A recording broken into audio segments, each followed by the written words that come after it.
Hey guys, tonight we're heading back to ancient Rome. Not to watch chariot races or listen to Cicero mumble about law, but to follow someone far more important to the city's daily chaos. A plumber. Not just any plumber. You. You, the proud and perpetually soggy custodian of the eternal city's waterworks. It's still dark outside. Just a faint indigo hint over the rooftops of Trastevere. The air smells faintly of last night's olive oil, and something else you don't want to name. You stir beneath your scratchy wool blanket, already half stuck to your skin. The first sound you register isn't birds or wind, but a slow drip. Drip! Drip from the clay pipe near your window. Classic. And it's not even yours to fix. Your apartment is technically a room, but only if you count places where you can touch both walls at the same time without getting out of bed. Your sandals are still damp from yesterday's fountain incident, and when you swing your feet down, you feel the telltale grit of dried mortar dust between your toes. It's going to be a long one. Today's your third time in 5 days being called to the same suspicious puddle near the Temple of Castor and Pollux. You already know what it is. Everyone knows what it is. No one wants to say what it is. You're hoping if you get there early enough, the smell won't have fully evolved yet. So, before you get comfortable, take a moment to like the video and subscribe, but only if you genuinely enjoy what I do here. And hey, drop a comment with your location and what time it is where you are. I always love seeing where you're tuning in from. Now, dim the lights. Maybe turn on a fan for that soft background hum. And let's ease into tonight's journey together. You fumble with the small oil lamp on your windowsill, cursing under your breath when the wick sputters. Light finally flares. You splash some leftover basin water on your face. It's cooler than expected, and you're now both awake and slightly wetter than you prefer. You pull on your tunic, which still smells faintly of pitch from that one time you tried to seal a pipe with confidence, and instead created a black geyser in a senator's garden. Your toolkit is basic but brutally heavy.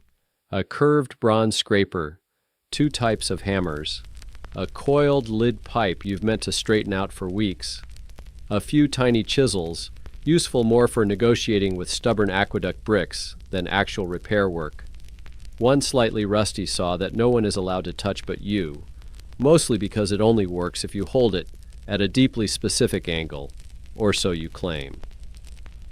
Historians still argue whether Roman plumbers were officially recognized by any guild structure, or whether most of you simply hung around bathhouses until someone shouted, "Who can fix this mess?" Either way, you've been doing this long enough that people know your name, or at least they shout, "You again," when they see you. You munch on a leftover hunk of bread while rewrapping your tools. It's stale enough to count as building material. You chew thoughtfully, watching the street below as early vendors shuffle to life.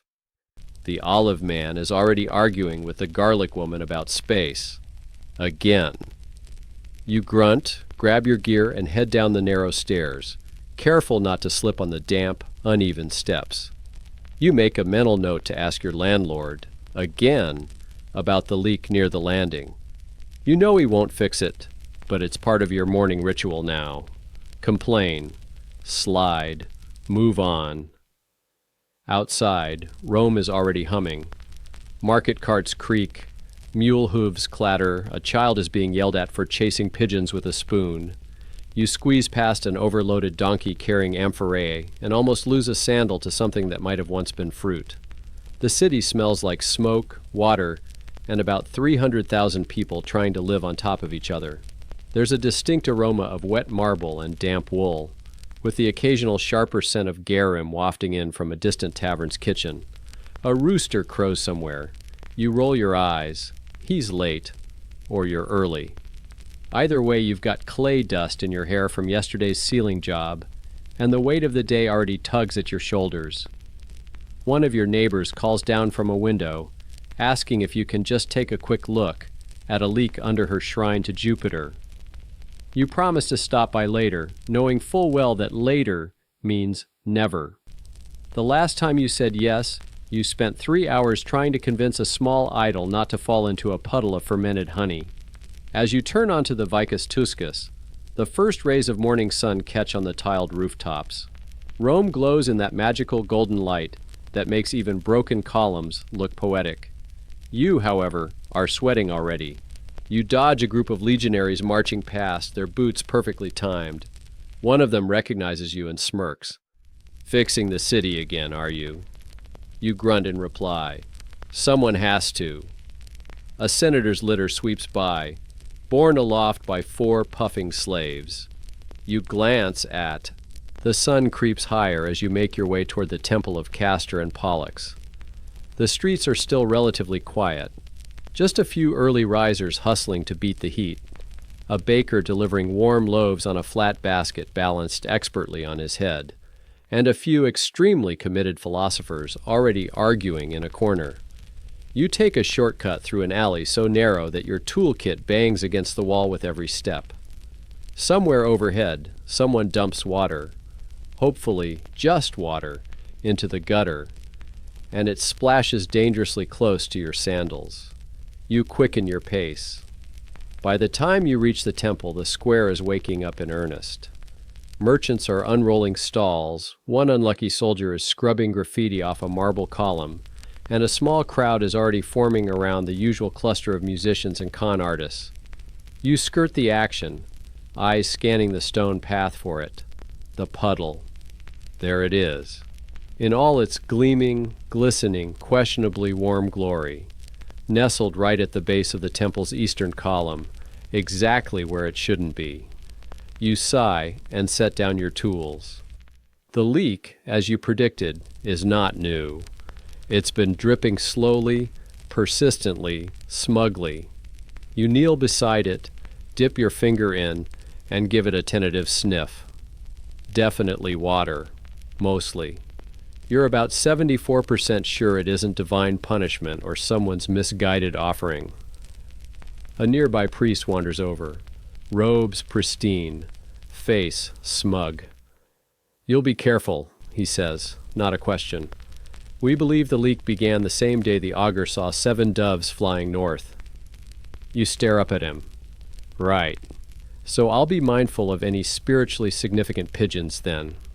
Historians still argue whether Roman priests genuinely believed in plumbing omens, or if they just really hated tradesmen touching sacred stones. Either way, you nod, grunt, and get to work. The first step is simple. You wedge a bronze chisel between 2 stone pavers and pry it up, revealing the thin clay piping below. This isn't fancy villa plumbing. It's public, rushed, and probably 70 years overdue for replacement. The terracotta pipe is cracked along the seam, likely from age, or rats, or divine dove flight alignment. Who's to say? As you work, a passing boy stops to watch, munching on a date and asking too many questions. "What's that tool?" "A hammer." "What's that one?" "A different hammer." "Why's it leaking?" "Because Rome was built on wishes and poor planning." He wanders off unimpressed, leaving you alone with the soft scrape of metal on stone and the rhythmic slosh of water finding its way through fractured clay. You use a strip of lead, thin, soft, and wonderfully toxic, to patch the break.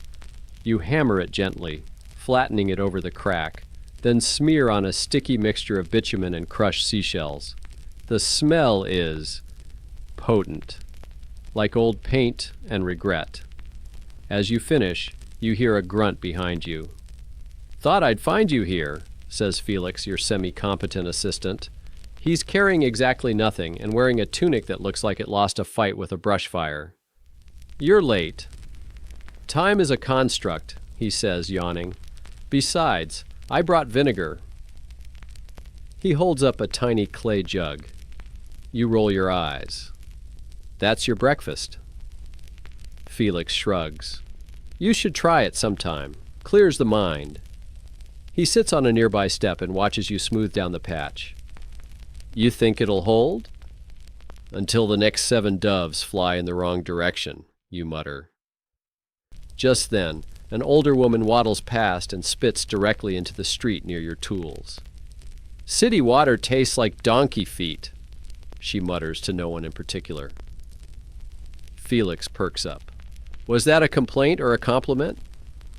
"No one knows anymore," you say, sealing the pipe with one last firm press. Once the patch is complete, you carefully replace the stone paver and pack clay around the edges. It's tedious work, but oddly meditative, like assembling a soggy puzzle while being watched by gods and very opinionated pigeons. Felix finally notices your breakfast is missing. "You eat today? Bread. Fancy." You glance over at him. "You? Vinegar and an anchovy. You're gonna die young. Then I'll die hydrated." It's almost time to move on to the next job when one of the temple guards waves you over. His helmet is too large, and he keeps swatting at invisible bees. "There's something bubbling near the western side," he says ominously. You follow him around the side of the temple, where, sure enough, another puddle gleams in the morning light. This one is different. Frothy. You crouch down, sniff, and immediately regret it.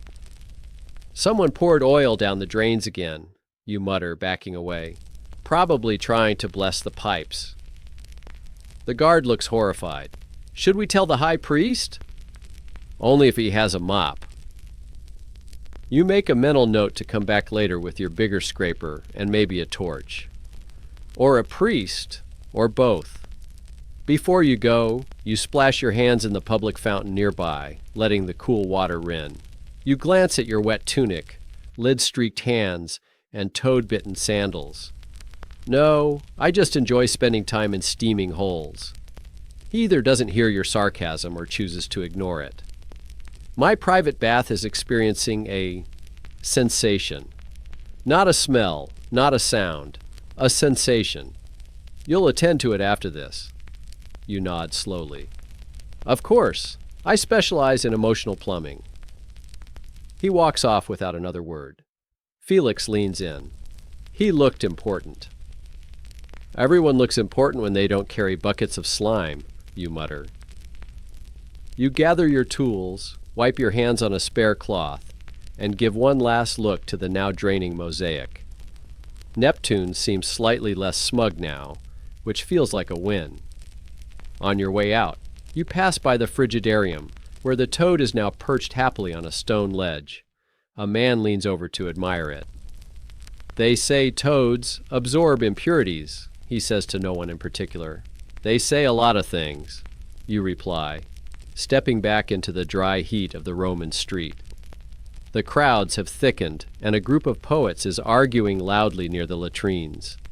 You dodge them with practiced ease and head toward your next stop, the workshop, to gather materials for that particular matron's leaky fountain. But first, a quick detour. "Lunch?" Felix asks. "Lunch?" You both veer toward a small market stall with the unmistakable smell of fermented fish paste and stale bread. Historians may debate the elegance of Roman cuisine, but for workers like you, lunch often meant whatever was still edible, vaguely warm, and wouldn't actively wrestle you for the last bite. Felix selects a small roll stuffed with beans and something purple. You choose a palmful of olives and a hard-boiled egg, plus a dash of pasca, that vinegary soldier's drink that somehow ended up in every street stall from here to Gaul. You sit on a low wall in the shade of an acacia tree, chewing in silence. It's not glamorous, but it's quiet for now. A small child tries to steal your auger. You scowl gently. He scampers off. Felix finishes his roll. "You know, I think that toad winked at me." You stare at him. "I think you need less vinegar." A trumpet blares in the distance, likely announcing a magistrate, or maybe just someone's new horse. Either way, it means your brief lunch is over. Time to deal with another overly emotional water fixture. You sigh, standing and brushing crumbs from your tunic. Felix yawns. Maybe it's haunted. "Then we'll give it a towel and a kind word." You sling your toolkit over your shoulder and head back into the swarm of Roman life. The city pulses, clinks, and bubbles all around you, leaking in places only you seem to care. The sun climbs higher now, brushing the buildings with a crisp, golden light that feels far too cheerful for a job that involves mushy puddles. You and Felix pass through the forum, your sandals clapping softly against the worn stones. Marble columns stretch skyward like tired arms, and statues glare down at you as if they've never had to clean slime from a bathhouse drain. Felix stops to adjust his sandal strap. It's coming loose again, probably due to that time he tried to patch it with boiled goat hide instead of, well, actual leather. You roll your eyes and keep walking. As you approach the forum baths, the smell hits you first. Hot water, steam, oil, and something suspicious. Not exactly foul, just assertively unpleasant. You wrinkle your nose and push open the side entrance. Inside, the air is heavy and warm, curling around your neck like a damp scarf. Steam swirls from the caldarium, the hottest room, and the sound of splashing and distant laughter echoes through the high-vaulted chamber. Marble floors gleam with condensation, and bare-chested men wander between chambers, most oblivious to the fact that the floor beneath them is on the verge of giving up entirely. A bath attendant spots you, flaps a towel in greeting, and points toward the side of the tepidarium. "Drains bubbling again," he says with the weariness of someone who's seen too many strange things emerge from drains. You nod. "Which one?" "The one near the mosaic of Neptune riding the dolphin." You blink.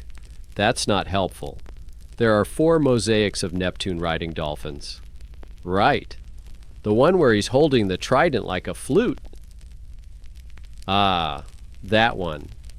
You make your way through the slick corridors, past men being scraped with strigils and oiled with questionable substances. One man is vigorously exfoliating himself with sand. Another appears to be eating grapes in the bath. Honestly, historians still argue whether Roman bathing customs promoted cleanliness or simply turned into glorified social events with snacks. You find the mosaic in question, Neptune, flute, trident, and all. And sure enough, the drain at his feet is burbling. Not aggressively, but just enough to make the tiles squelch slightly when you step on them. You crouch down and lift the drain cover with a grunt. Felix watches from a safe distance. Smells enthusiastic.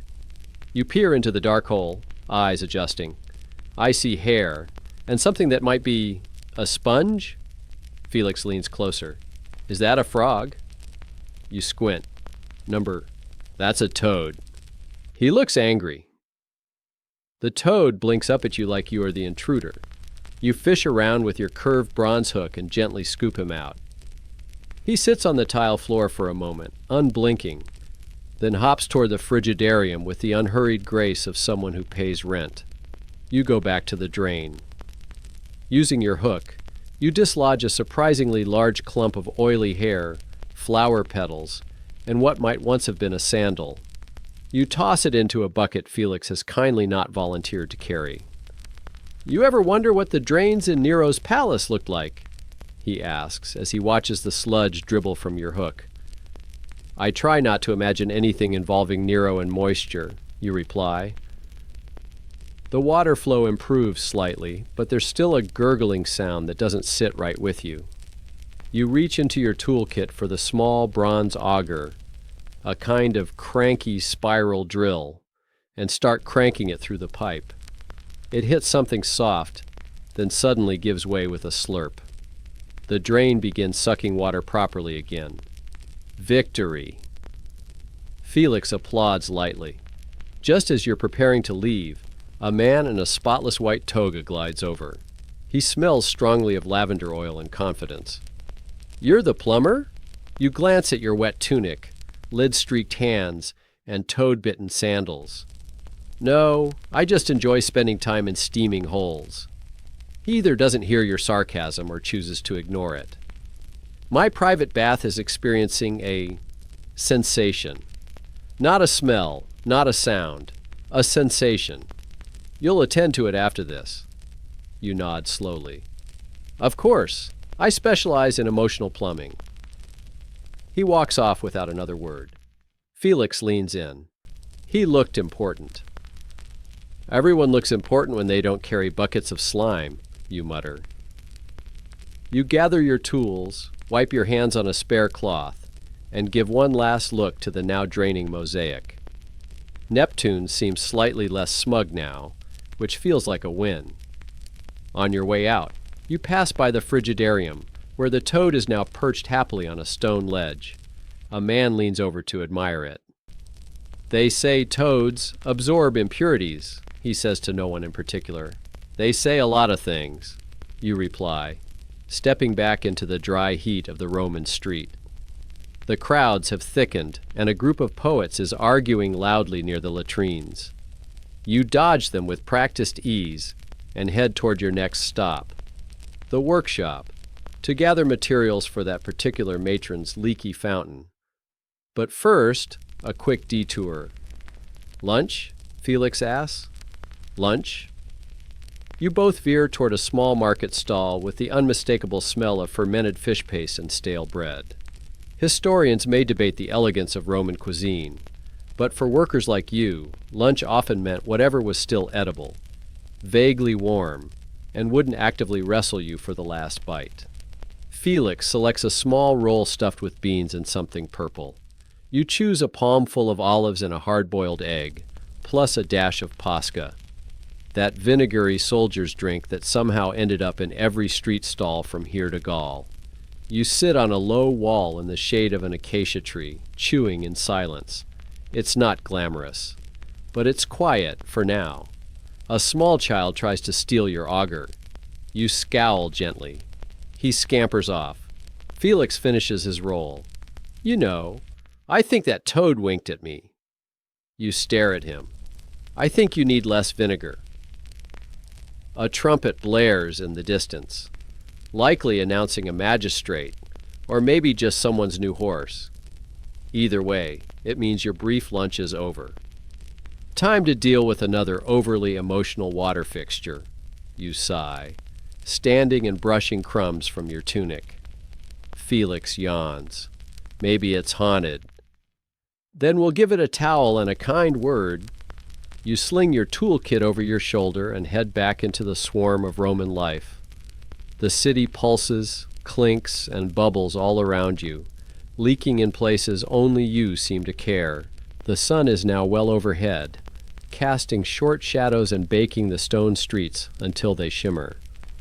You and Felix trudge toward the villa of Domitia Severina, a matron with more money than patience, and a tendency to refer to every minor plumbing issue as a water tragedy. Her villa is tucked along a quieter lane on the Aventine Hill, shaded by fig trees and guarded by a particularly lazy dog who opens one eye as you approach, but otherwise offers no commentary. You knock on the bronze doorplate with the butt of your scraper.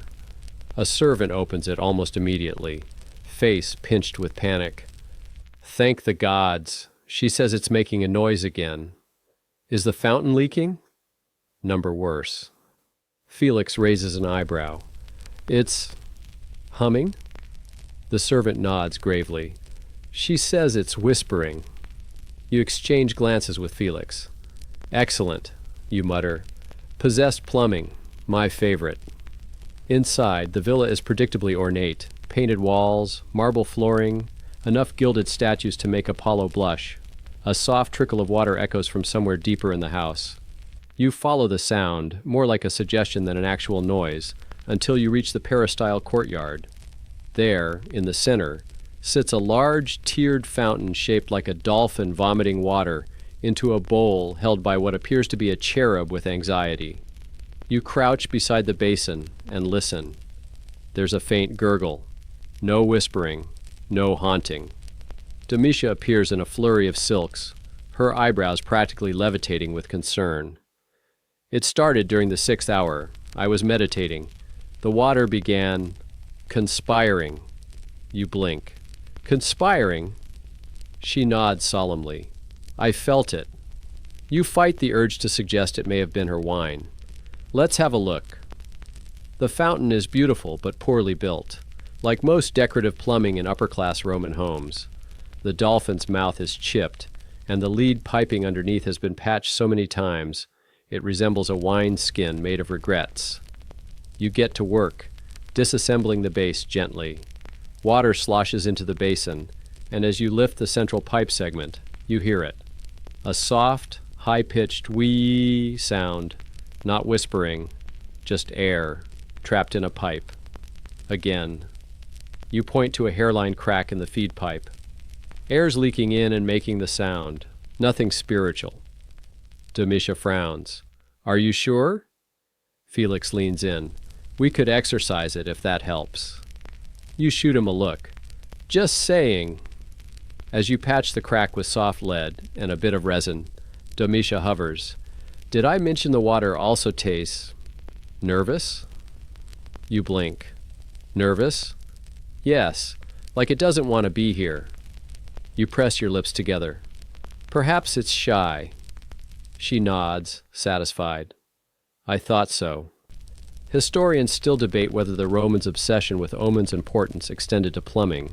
While some writings suggest symbolic interpretations of floods and bursts, it's unclear whether actual whispering fountains were ever considered divine. Probably not. But don't tell Domitia that.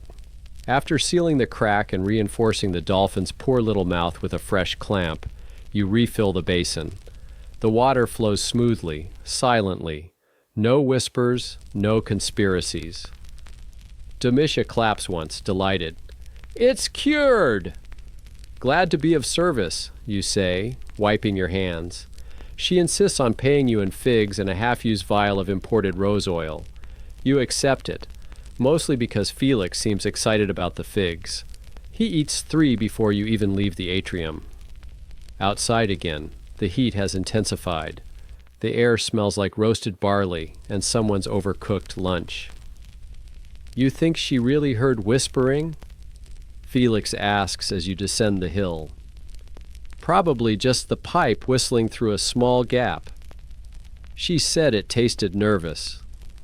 Let's never speak of that again. You wind through the narrow alleys of Rome toward your next call. This one marked on your wax tablet as minor flooding beneath shrine, cause unknown. Which could mean anything from a busted aqueduct feeder to someone forgetting to turn off a ceremonial spigot. On your way, you pass a vendor selling chilled honeyed milk. Felix begs for one. You give in. It's actually refreshing, a welcome break from the usual vinegar wine bean routine. For a moment, everything's still. Then you turn the next corner and see it. Water, pooling gently beneath the steps of a small temple to Ceres. It glistens in the sun, lazily soaking into the surrounding gravel. 2 priests stand nearby, arms crossed, wearing expressions that suggest the water has personally insulted their entire ancestry. You're the fixer? One of them barks. I'm a plumber, you reply. The other points to the puddle. She's angry. You nod slowly. Ceres is moist with rage. They don't laugh. You crouch by the step, noting that the water is cool, clean, and flowing steadily. Not a burst. More like a steady trickle, just enough to be annoying. You tap the step, hollow. You knock again. Definitely something going on below. Mind if I open it up? You ask. One of the priests shrugs. If you anger her, it's on you. Add it to the list. You pry up the edge stone, revealing the cause. A minor crack in one of the subterranean clay feeder pipes. Not major, easily fixable. You plug it with a wedge of waxed linen and a lid wrap. Quick and quiet. The water slows, then stops. You fixed it, says the first priest, clearly disappointed. No thunderbolts, says the second. Not yet. They reluctantly nod and return to their prayers, while you gather your tools. Felix, now halfway through a honeyed fig, mumbles, Do you think Ceres wanted it broken? Maybe she just wanted a bath, you say, brushing dust from your knees. As you walk away, a small child runs up behind you, hands you a bunch of rosemary, and runs off again. You and Felix look at each other. No explanation. Just herbs. You tuck them into your belt and move on, the scent mingling with sweat and faint hints of rose oil. And just like that, it's time to go underground. You smell the Cloaca Maxima before you see it. The oldest sewer in Rome, and quite possibly the most ambitious attempt in ancient infrastructure to fight against the city's unrelenting filth, lies ahead of you like a yawning, mossy mouth. A dark, damp invitation to descend into the belly of the beast. You pause at the edge of the stone opening. It's not particularly wide, but just wide enough to make you consider how bendy your knees still are. Felix peers in beside you, a small oil lamp in hand. "Smells better than last time," he says hopefully. "That's because it's windy. Wait 5 minutes." He lights the lamp. The flicker of orange flame dances against the curved stone walls below. Somewhere in the depths, water murmurs and echoes, joined by the occasional drip, splash, and distant rustle that is probably rats, or the ghosts of disgruntled aqueduct inspectors. You lower yourself down the mossy rungs carved into the entrance wall, one careful step at a time. The air thickens instantly, damp, close. It tastes like mildew, old copper, and a faint note of boiled cabbage. Your sandals slap softly on the slick floor below. "Bring the tools," you call up. Felix sighs. "All of them?" "All of them. Unless you'd like to do the welding by hand." He groans but complies, lowering your bag carefully with a length of rope before joining you in the shadows. The Cloaca Maxima is huge, wide enough for 2 carts to pass if they were brave enough to enter. The water runs along a shallow central trench, flanked by stone walkways coated in green-black slime. Above, the ceiling arches in massive stone vaults, dripping slowly and echoing with the faint, eternal murmur of Rome's waste. Historians still argue whether the Cloaca Maxima was originally intended purely as a drainage system, or whether it also served some ceremonial function. One fringe theory insists it was once used for purification rituals. You, having scraped actual fish bones off its inner walls, have your doubts. Felix walks behind you, his lamp throwing long shadows. "Where's the trouble?" You point ahead to where the wall darkens. "Near the old drainage spout, the one that connects to the Subura district." "That's where the taverns are," he mutters. "Yes, and tavern drains are special." You step carefully, avoiding a recent-looking puddle that shimmers ominously. The stones underfoot are worn smooth by centuries of rushing water and panicked repairs. At least no one's down here with you. Except, of course, the rats. You reach the suspected leak. A narrow crack runs down the side of the tunnel, just above the water line. It's not gushing yet, but the wall is weeping. Small trails of water trickle out, catching the lamplight in trembling lines. You drop your toolkit and kneel beside it. "Crack's thin," you say. "Might just be settlement from the upper district." Or, a sudden plop behind you cuts off your thought. You both freeze. "Please say that was a frog," Felix whispers. You turn slowly. Behind you, a shape drips from the ceiling into the water. Not a frog, just a large glob of something. Possibly mud. Hopefully mud. You ignore it and get to work. You chip away gently at the soft limestone around the crack, careful not to widen it. The trick is to let the water flow around your repair, not into it. You wedge in a linen pad soaked in resin, then wrap it tightly with a band of tarred leather, pressing it firm. The smell is impressive. Earthy. Aged. Like your grandfather's sandals after a long summer. Felix gags theatrically. "Remember that time we found an eel?" You nod. At least that eel didn't hiss at us. He shudders. The repair holds. You test it with a splash of extra water from a ladle, watching to see if the flow resumes. It doesn't. Satisfied, you smear a layer of sealing clay over the patch and smooth it with your palm. You sit back with a sigh. The air is thicker now, the lamplight dimming. You notice faint scratches in the wall nearby. Someone at some point carved letters here. Graffiti? A prayer? It's in Old Latin, barely legible. You trace the letters aloud. Flumen portat omnia. Felix translates groggily. The river carries everything. Even us, you mutter, standing. Just as you're preparing to leave, you hear something strange. Singing. Distant. Muffled.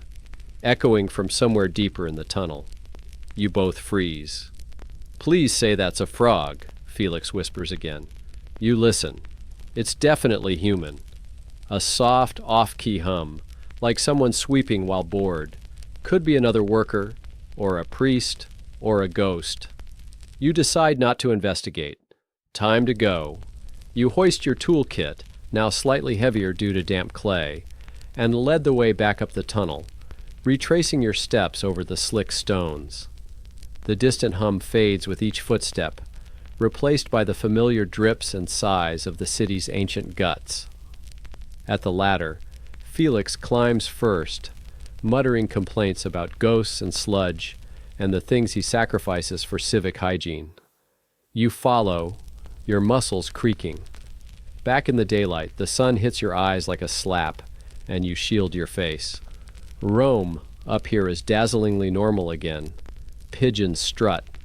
Bread sellers holler. Children chase dogs that don't want to be chased. You glance down at your sleeves, covered in brown streaks and questionable slime. Workshop? Felix asks, brushing something unidentifiable from his shoulder. Workshop. You trudge toward the nearest fountain to rinse your hands. A wealthy woman is using it to wash her feet. You wait politely. She finishes, nods, and drops a coin in as an offering. Felix mutters, "If the gods really wanted offerings, they wouldn't let the drains back up." You rinse your hands and face, drying them on your already filthy tunic. Then it's off to the workshop to grab more resin and possibly a new scraper. Yours is bent from prying cursed dolphin mouths. As you walk, the scent of roasting chickpeas wafts from a corner tavern, and your stomach growls. You've been elbow-deep in Rome's underworld, and now all you want is something warm, dry, and free of toads. "Let's eat first," Felix pleads. You nod. But somewhere, without singing pipes this time, you find a corner tavern with a shaded bench. You order lentil stew and a slab of flatbread. The owner gives you side-eye until you assure him the smell is from the cloaca maxima, not you personally. Felix eats his stew too fast and burns his tongue. You don't laugh. Much. A short break before the next call. You lean back, eyes half closed, surrounded by the hum of the city. Vendors shouting, sandals slapping, fountains gurgling, above ground again, but not for long. You've barely finished licking the last trace of lentil stew from your fingers when a boy arrives, breathless and red-faced, clutching a scroll like it's on fire. "Message for the plumber," he gasps, and you sigh. Back to it. You untie the scroll with the kind of weary finesse only someone who's dealt with Roman bureaucracy can muster. The seal is from the aedile's office, one of the public works administrators. That means two things. It's urgent, and it's probably absurd. You read aloud, "Emergency at the baths of Agrippa. Water pressure inconsistent. Suspected leak in Hepicos system." Felix winces. "Under the bathhouse? Great. I love crawling under scalding floors." You finish your flatbread in 2 more bites, grab your toolkit, and set off down the road. The baths of Agrippa are one of Rome's grandest public luxuries, built decades ago and constantly undergoing upgrades to keep up with newer bathhouses. Massive domes, heated floors, ornamental fountains, and mosaic floors that cost more than a dozen apartments. You pass by rows of statues, naked gods, noble generals, and at least 2 dolphins spitting water from their noses. Inside, the air is thick with steam and sandal slap. The Notario, the big open pool, glitters like melted sapphires. Rows of half-naked men recline on benches, gossiping and gesturing with olive oil-slick hands. A few glance up as you and Felix approach, toolbox in hand and sweat already forming. The bath steward, a wiry man with eyebrows like dead caterpillars, waves you over urgently. Hot rooms cold, cold rooms lukewarm. The floor hissed at a senator. Fix it before someone important gets boiled. You nod. We'll need access to the subfloor. He shudders. Rather you than me. You and Felix make your way to a side passage, where a narrow stairwell leads under the caldarium, the hottest room. The temperature rises instantly. You're not even near the furnace yet, but already your tunic sticks to your back like soggy parchment. Why don't we get nice assignments? Felix grumbles, ducking under a low arch. We had one last week. That fig merchant who only needed a drain cap. Felix snorts. And tried to pay us in fruit. The Hepikos system is both brilliant and completely unforgiving. Raised floors supported by stone pillars, pile, with hot air from a furnace pumped beneath to warm the floor and walls. If something leaks or cracks or collapses, things get dangerous fast. People expect a gentle warmth, not a scalding geyser up their toga. You reach the crawl space under the caldarium. It's low, barely shoulder height. The air is sharp with sulfur and something that smells like wet bricks. Felix lights a small oil lamp again, and you both duck-walk your way into the guts of Rome's luxury. The sound of the bathhouse above is muffled now, distant splashes and murmurs. Down here it's just dripping, echoing, and the occasional pop of settling heat. You spot the problem within moments. One of the pili, a carefully stacked column of bricks, has shifted. The floor slab above it sags slightly. A crack zigzags up its side, darkened by seeping water. Felix whistles. That could have been nasty. Still could be. You examine the furnace duct nearby. Heat pulses through like dragon breath.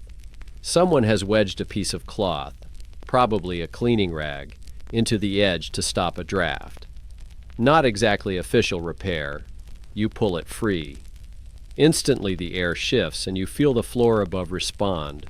A low groan, like the bathhouse itself just sighed in relief. But now comes the hard part. You'll have to rebuild the pili without letting the slab above collapse. And yes, ideally, without boiling yourselves. You pull out flat bricks from your bag. Lightweight, but strong.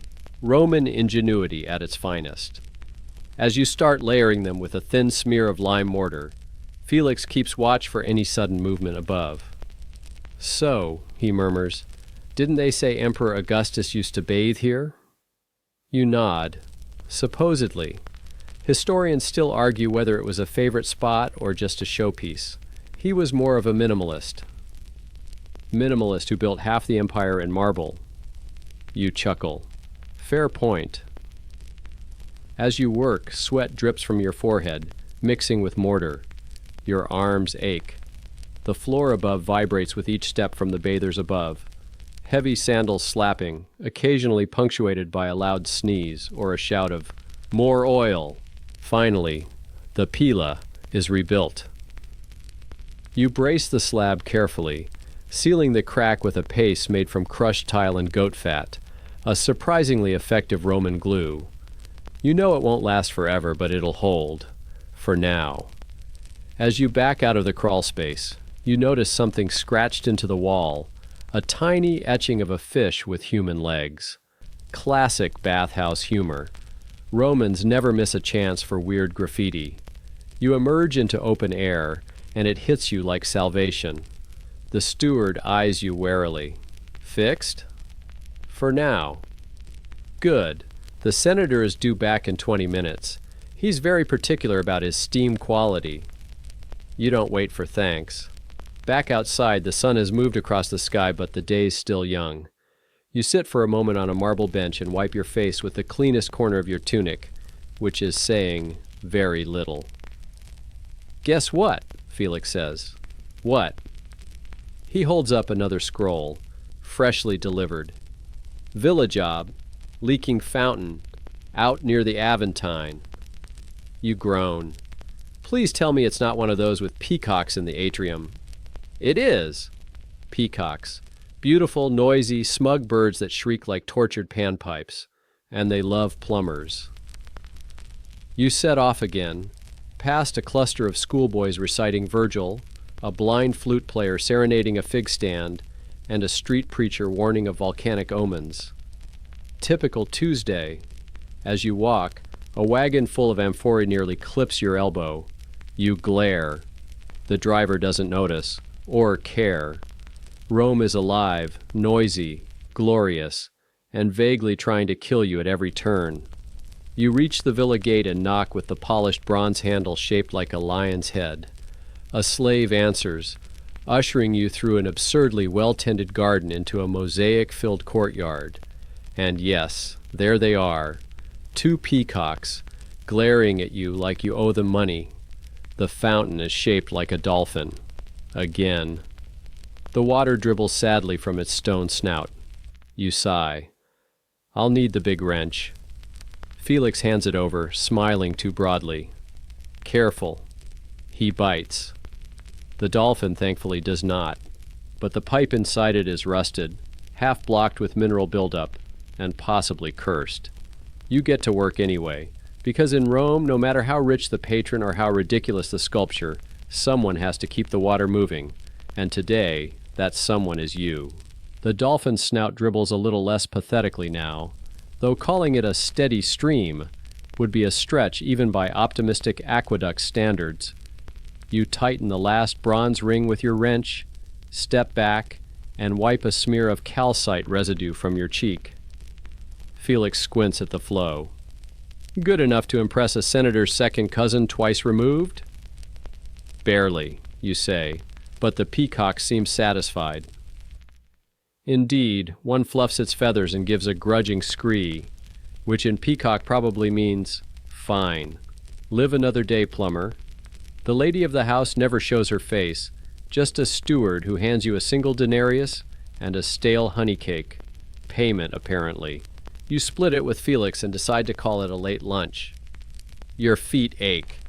There's a soft squish in your sandal that you're trying not to investigate too closely. You're also mildly sunburned on one arm and mysteriously damp in places you didn't know had sweat glands. Still, the sky over Rome is a lovely dusty gold now, and the worst heat of the day is finally breaking. You start heading back toward your workshop through the Subura district, where the city's real heartbeat lies. Grimy tenements, food stalls, loud kids, shouting fishmongers, and people yelling from windows at other people who are yelling back. There's a woman hurling laundry water out of a 4th-floor window with zero warning. You sidestep just in time.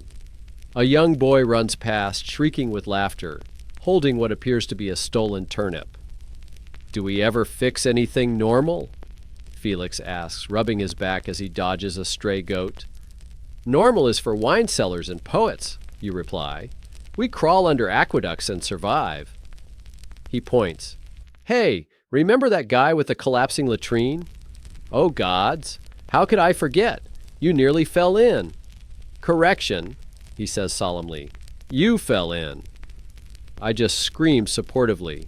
You both laugh, and despite the fatigue, the smell of cured meat and baking bread from a nearby stall makes your stomach rumble again.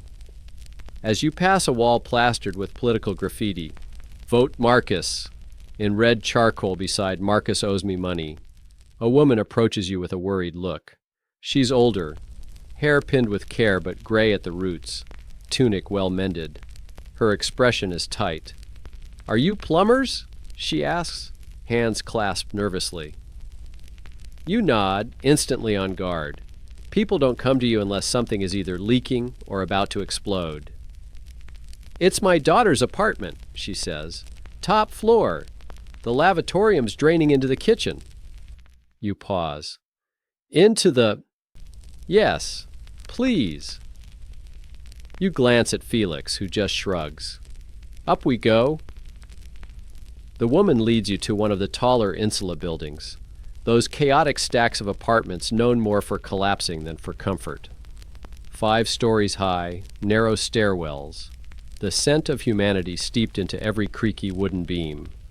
You ascend slowly, past neighbors shouting over baskets of laundry, and a man feeding pigeons from his windowsill with suspiciously meat-like crumbs. By the time you reach the top, your thighs are trembling. The apartment is small, cozy, and currently smells like boiled sewage. You kneel beside the clay drainage pipe near the back wall. The issue is immediately obvious. Someone in the unit above stuffed fabric down the lavatorium pipe. Possibly a tunic. Possibly part of a toga. Historians still argue whether it was an accident or some bizarre act of revenge. You pull out a disgusting soggy mass and examine it. Yep. Definitely toga. Felix leans over your shoulder and gags theatrically. You get used to it, you say, tossing the mess into an empty M4 with a grim squelch. The mother is grateful, pressing a small pouch of dried figs into your hand. Payment? Thank you? Bribe? In this job, sometimes it's all three. You descend the stairs again, legs wobbling, fingers sticky with something that might be olive oil, or might be much worse. Once back on the street, the sun is touching the rooftops. You'd think the day's over. It's not. Another messenger runs up to you, breathless. This one's older, in proper servant livery. Urgent leak at the domus of Quintus Flavius. You groan. What's leaking? His prized fish pond. Koi are escaping into the neighbor's garden. Felix mutters, "At least we're branching out." You follow the messenger up toward the Palatine Hill, where the wealthy stack villas like trophies. As you walk, the city changes again. Fewer carts, more perfumed air, decorative columns, even the stray cats look smug. Quintus Flavius turns out to be a portly senator with questionable taste in tunics and a fountain shaped like Hercules strangling an eel. He greets you with theatrical distress. "They're Japanese, you know," he says of his koi. "Not just any fish. Imported." You refrain from asking how he knows they're Japanese. That word won't even exist for a few hundred more years. The pond leak is along a limestone seam. The problem? It's seeping into a neighbor's wine cellar, and the neighbor is a known grudge holder. You patch it with a blend of volcanic ash mortar, an old trick that's surprisingly waterproof. As you smooth it out, Felix sighs dreamily. "Think we'll ever get a job that's just replacing a cork?" "Cork's too cheap. Rome doesn't break cheap things, only expensive ones." It's dark when you finally leave the villa, pockets slightly heavier with a few extra sestertii. Quintus even offers you a glass of wine, which you politely decline because you still taste sewer. Back in the street, torches flicker along the walls.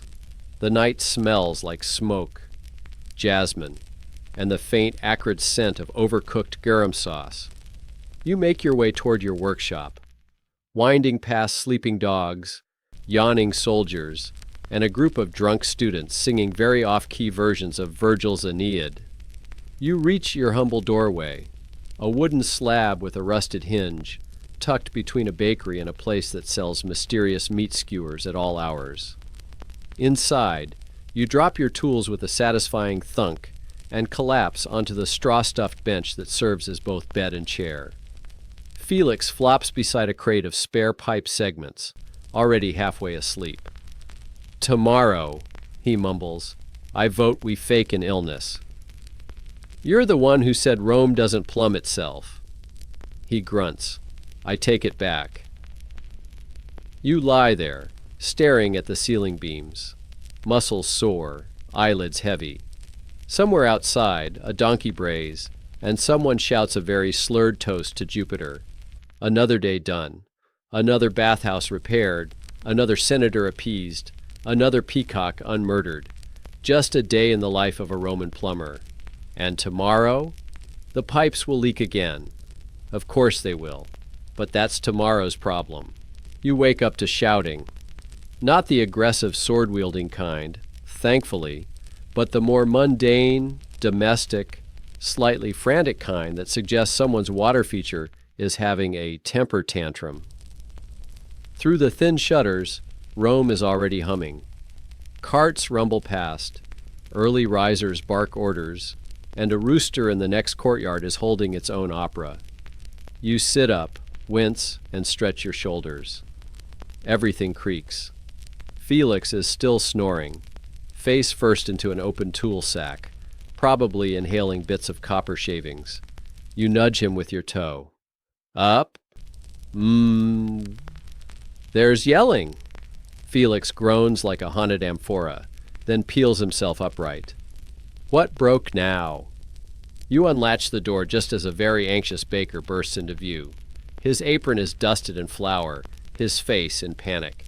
"It's my impluvium," he cries. "The rainwater pool. It's flooding the atrium." "Impluvium? But it hasn't even rained," you say, rubbing your temples. "That's the problem." 10 minutes later, you're ankle-deep in the man's central courtyard. His home, charmingly modest, is soaked. The impluvium, meant to collect and drain rainwater from the open roof above, is bubbling like a stew pot possessed. Turns out, a neighbor's overzealous new fountain, fashioned out of a converted wine barrel and entirely not legal, has rerouted runoff into the impluvium's drainage pipe. It's now acting more like a geyser. "Historians still argue," you mutter to Felix, "whether the Romans were plumbing geniuses or just very lucky." You trace the pipe's path with a bent bronze rod, feeling where the flow changes. Sure enough, it connects suspiciously to the property next door. You knock, no answer, so you and Felix squeeze through the alley and climb over the back wall like well-mannered burglars. The culprit? A chubby pipe, gurgling from a very proud-looking marble Cupid fountain. Water sprays at odd angles, some of which hit a laundry line, baptizing someone's clean tunic. Felix frowns. That's not a Roman design. That's chaos. You unplug the illegal splice with a firm twist and redirect the flow into an open garden gutter. The fountain spits once in protest, then dies down to a sad dribble. Back at the baker's, the impluvium now drains normally. He claps your shoulders, offers you pannies still warm from the oven, and promises free loaves for a week. You both take one and chew as you walk, the crust still snapping hot in your mouth. Felix grins. Better than figs.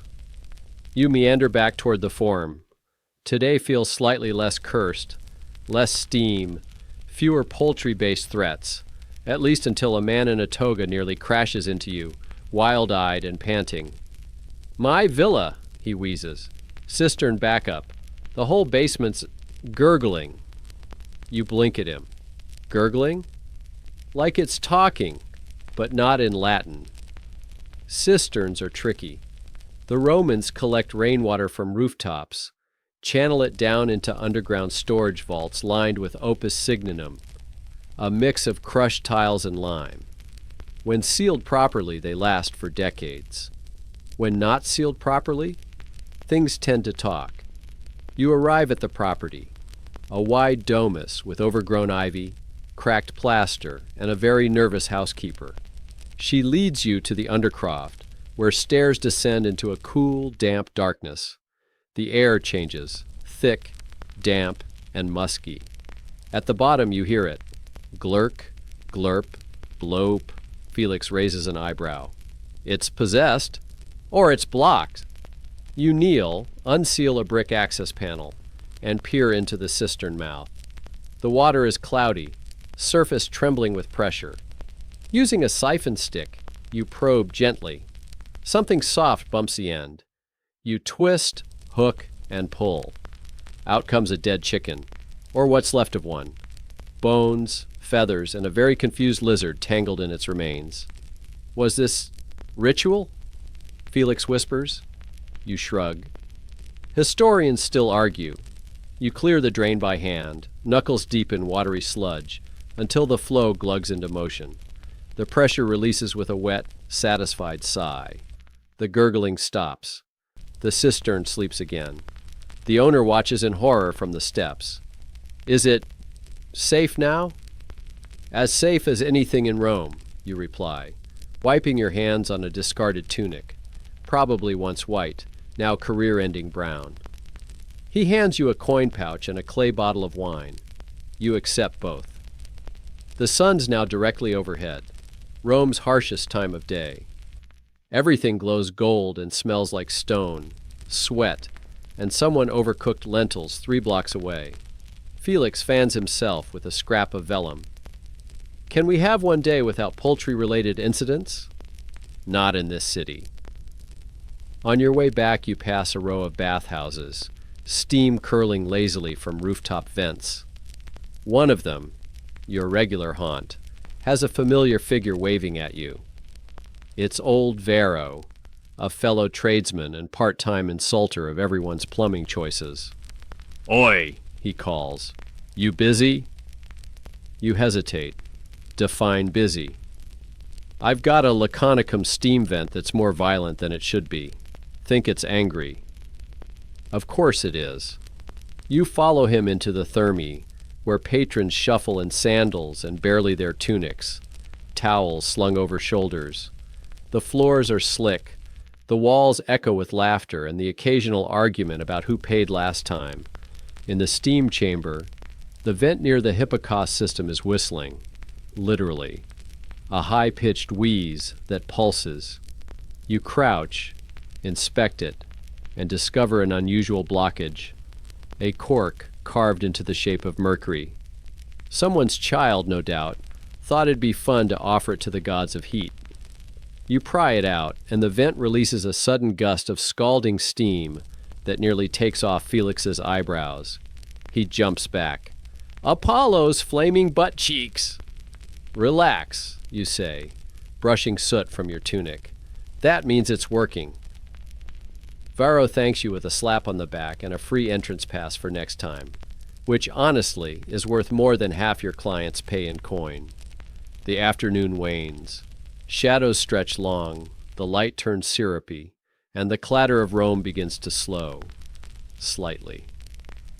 You and Felix sit on a broken column near a vendor roasting chestnuts.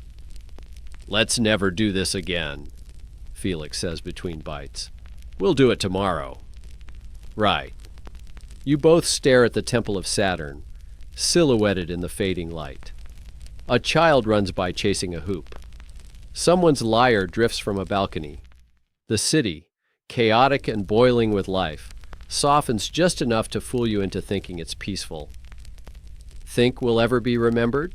Felix asks. As plumbers? Yeah, you chuckle. Only when someone else's toilet explodes in 2,000 years. You don't exactly wake up the next morning so much as unfold from an awkward heap under the stairs of a spice merchant's stall. Why?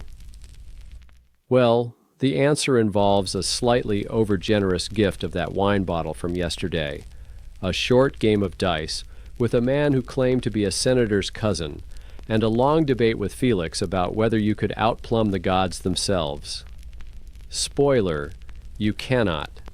You are sore, slightly wine-soaked, and still inexplicably smelling of cumin. Felix, already awake, munches on a fig with one eye half shut. We've got a list, he mumbles. You groan. No more impluviums, no more exploding vents, no more poultry. He hands you a scrap of papyrus. The ink's blotchy, but the message is clear. Someone on the Aventine Hill has a leaky latrina. Urgent, prestigious client. Please hurry. Great, you mutter. From chicken ghost to noble poop. As you climb the switchback alleys toward the Aventine, the city yawns and stretches. Bread carts rattle by. Slaves sweep dusty courtyards. Somewhere, an argument erupts over who stole whose amphora. Typical morning. The villa is massive. Columns, topiary, and one very polished bronze door knocker shaped like Neptune's beard. A sleepy doorman ushers you inside, mumbling something about Senator Crassus's daughter's wedding and urgent embarrassment in the guest quarters. You follow the trail of sandal prints and shame down a hallway and through a mosaic-tiled atrium. A thick scent of rosewater and incense hangs in the air, none of which is strong enough to mask what's waiting in the latrina. Let's just say you've seen better plumbing days. Apparently, the senator had recently installed a double-seat system, luxurious, very trendy, and had invited his future son-in-law to test it out as a bonding gesture, which might have been fine, had the cloaca pipe not decided to backflow mid-bonding. Historians still argue, you murmur to Felix, pinching your nose, whether communal latrines were about hygiene or humiliation. Felix winces. Pretty sure we've answered that. You get to work, starting with the inspection shaft behind the bench. Roman latrines, if you didn't already know, are engineering marvels, constantly running water beneath stone seats, all leading into the great Cloaca Maxima, Rome's oldest sewer and still functioning, in theory. You suspect tree roots. You always suspect tree roots. Or someone flushed a cursed object again. You lower a hooked siphon rod into the shaft. It meets resistance. Soft, squishy resistance. Felix, you say. No, he replies. Yes. You brace yourself, grip with both hands, and yank. Out comes a bundle of wet wool rags tangled around a ceramic doll head. It blinks at you with cracked eyes and judgment. Someone's cleaning ritual went rogue, Felix mutters. Or they were trying to curse the marriage. You flush the channel with buckets, pour vinegar down the stone slope, and finally get the flow running again. The smell doesn't exactly disappear, but the gurgle of shame recedes. The doorman tips you with a silver coin and a warning. If the senator asks, it was definitely a problem with the water pressure. Not sabotage. Noted. From there, it's on to a different kind of crisis. One involving a street vendor whose wine cart keeps flooding from an underground leak. His theory? Someone jealous of my vintage drilled a hole under me. Your theory? A cracked pipe from the original Aqua Appia, possibly rerouted after Caesar's renovations. That's the thing with Rome. Dig anywhere and you'll find 15 generations of plumbing choices, most of them questionable. You kneel beside the cart, brush away the paving dust, and uncover a hairline crack in a lid pipe. Water seeps out rhythmically, just enough to turn the cart's wheels into a miniature bog. Felix squats beside you. Lead again. Yep, soft, bendable, toxic, the Roman way. You patch the crack with a linen strip soaked in pine resin, a temporary fix until a proper replacement can be hammered out. The vendor rewards you with a generous cup of very sour wine. You can taste the sediment, Felix whispers with a grimace. You are the sediment now. Later, you're called to a public bath, the frigidarium, where the cold water basin has mysteriously emptied overnight. Patrons are livid. A shrieking boy claims the water ran away because it saw his uncle's toes. The truth is a bit less dramatic. You crawl beneath the stone basin where a clay outflow pipe has slipped out of alignment. Probably age, possibly bathhouse politics. One quick shove, a wax seal, and it starts refilling slowly, like watching a tortoise try to climb stairs. Felix leans over the rim and drops in a pebble. Race you. It sinks. You pause to let yourself breathe. Not just because of the mildew, but because it's in these quiet, soggy moments that you wonder, how is all this still standing? The aqueducts, the baths, the fountains, the endless maze of pipes under the city. It's like someone built an entire civilization on a dare, and somehow, you're the one keeping it from collapsing. Back above ground, an old woman grabs your sleeve. Her fish pond smells unnatural. You follow her to a townhouse courtyard where a once pretty pool has turned green and bubbly. Something cursed it, she whispers. You lean in.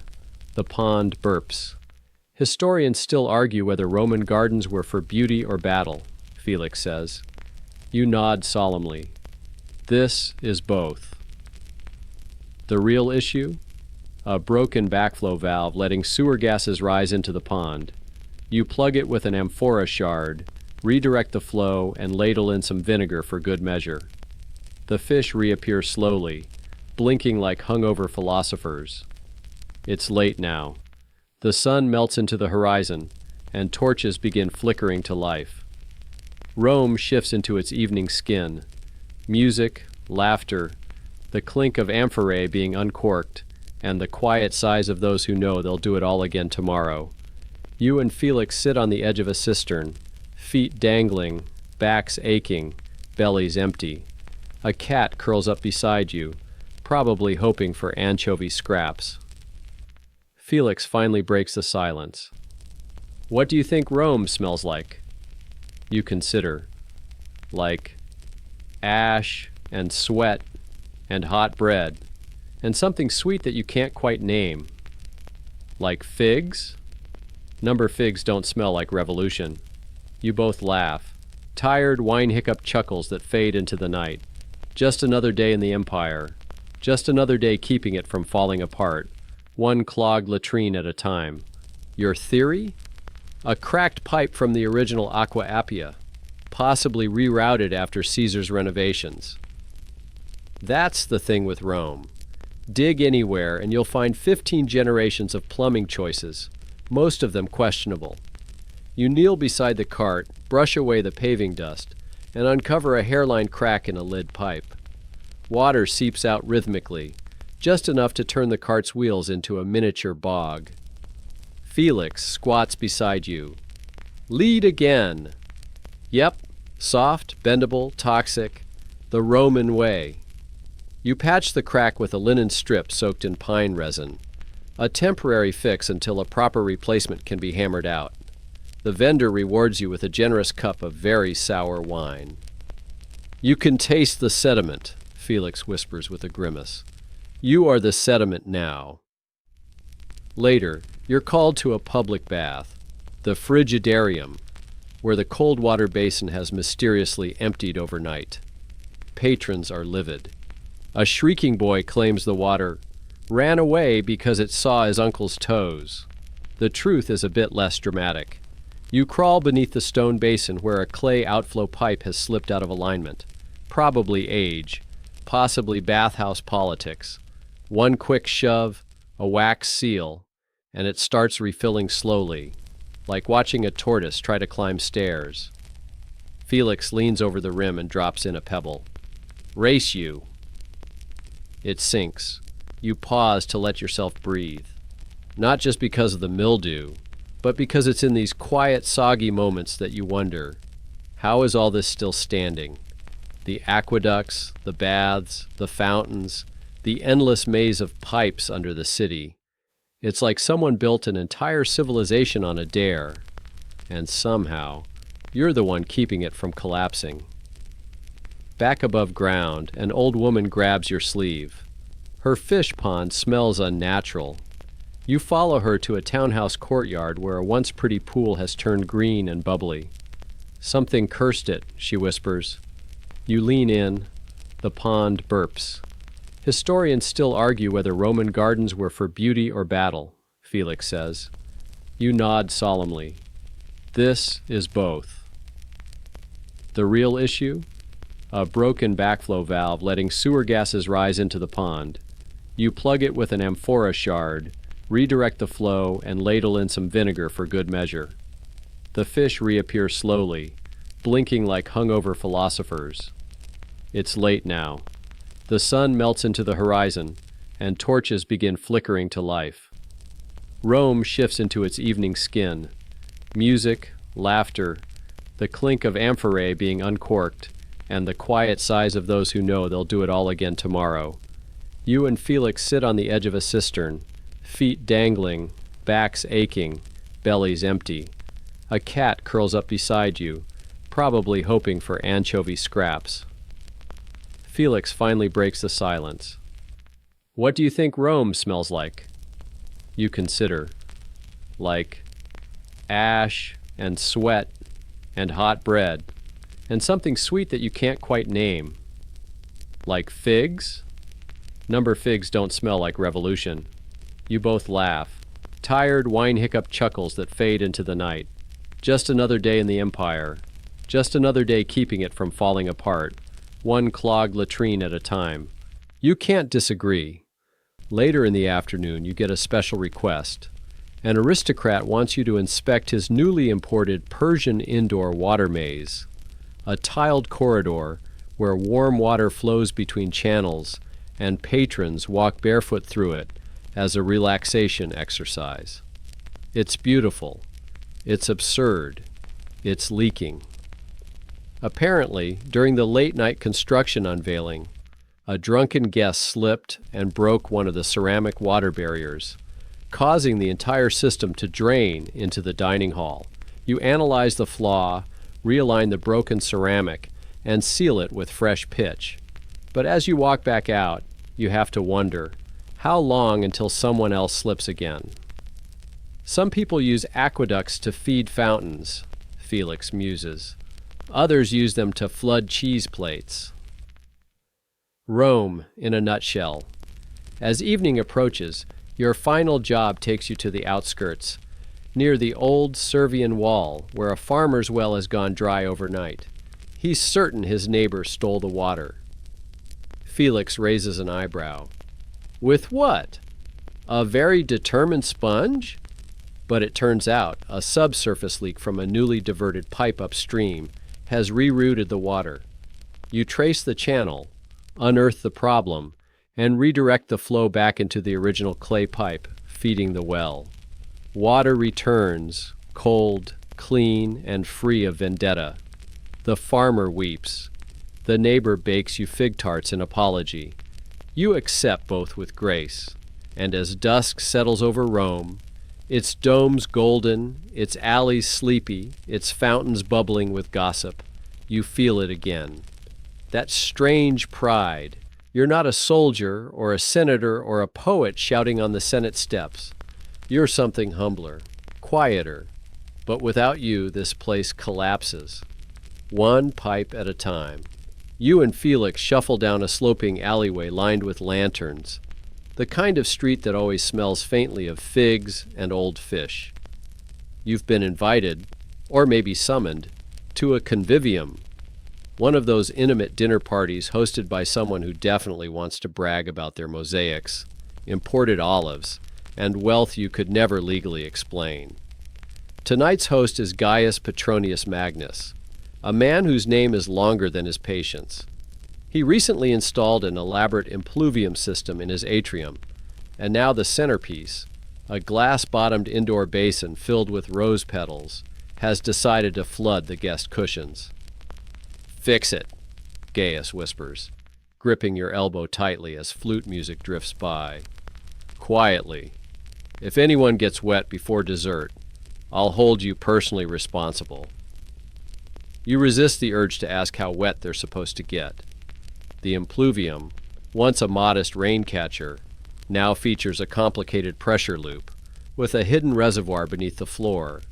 You wedge yourself between two decorative pillars and lift a floor tile, revealing a sputtering copper valve that's been reversed by someone who clearly read half the instruction scroll.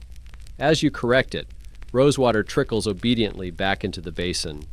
You nod to Felix, who gives the "we won't be lynched tonight" thumbs up. Historians still argue whether Roman plumbing manuals existed.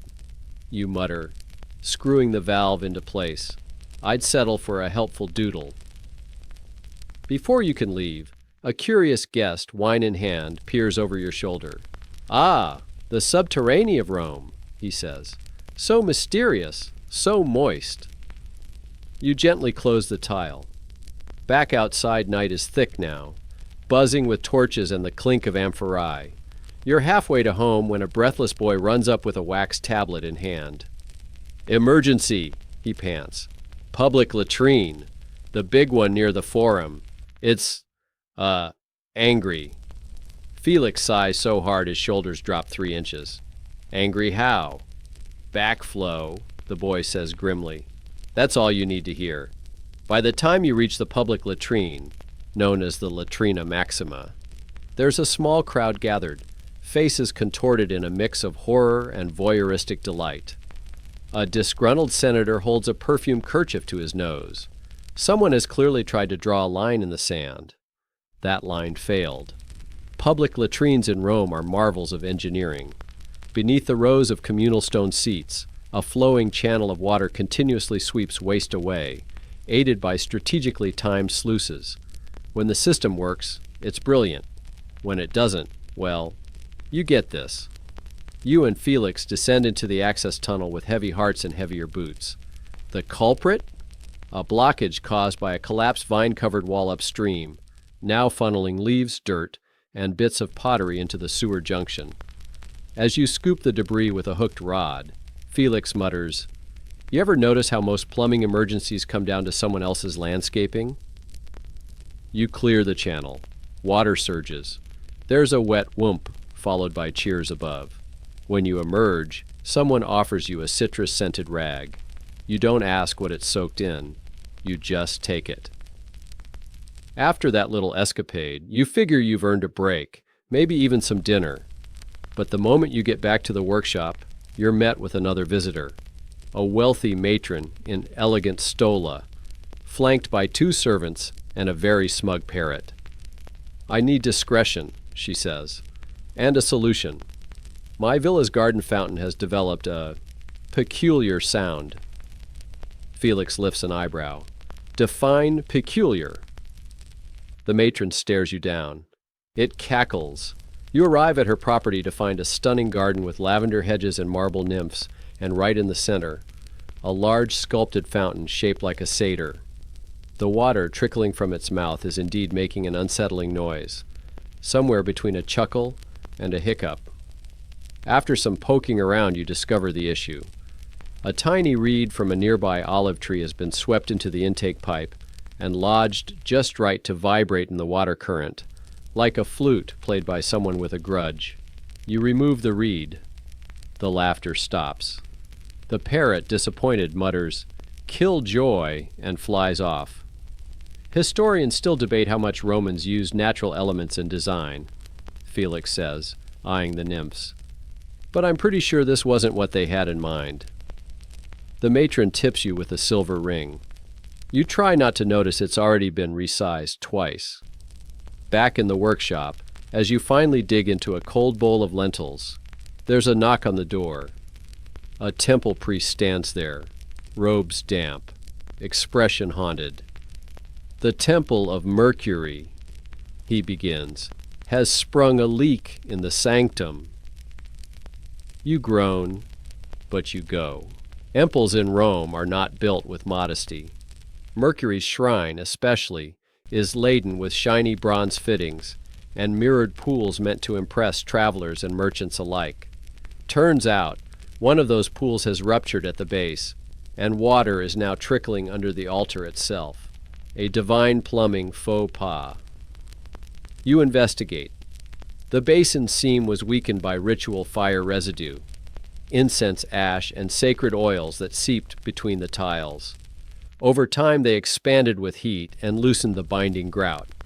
You reseal it with a mixture of pitch and sand, careful not to disturb the nearby votive offerings, coins, feathers, and what might be a petrified chicken foot.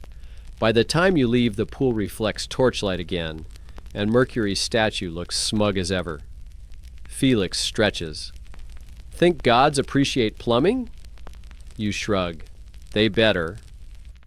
Night deepens. The city hums softer now, more whisper than roar. The air smells of damp brick and fresh figs.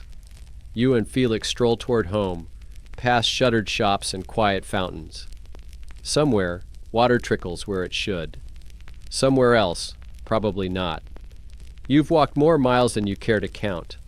crawled through tunnels that would make a mole claustrophobic, and fixed leaks caused by everything from earthquakes to turtle sabotage. And still, Rome flows.